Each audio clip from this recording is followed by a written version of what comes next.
Hi friends, நம்ம காட்டுக்குள்ளே வந்து மரங்கள்லாம் ரொம்ப பெருசாகிருச்சு.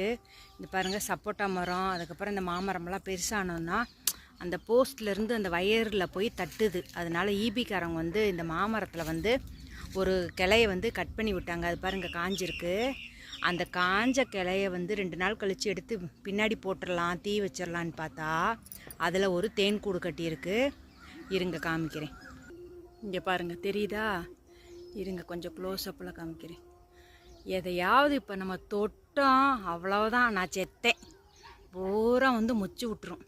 இப்படி வந்து அந்த காஞ்ச கலையில் போய் இது கட்டியிருக்கு. இதை எப்படிங்க நம்ம ரிமூவ் பண்ணுறது? இப்போ சரி இருக்கட்டுமேன்னு சொல்லிட்டு விட்டுட்டோம். ஃபுல்லாக இருக்குது. எவ்வளோ அழகாக கட்டியிருக்கு பாருங்கள். ஃபுல்லாக தேனி ஃபுல்லாக அதில் உட்காந்துருக்கு. அழுங்காமல் வெளியில் போகணும். எந்த கிளையவாவது தட்டி விட்டோம் அப்படியே வந்து நம்மளை மொச்சு விட்டுரும் ஃபுல்லாக.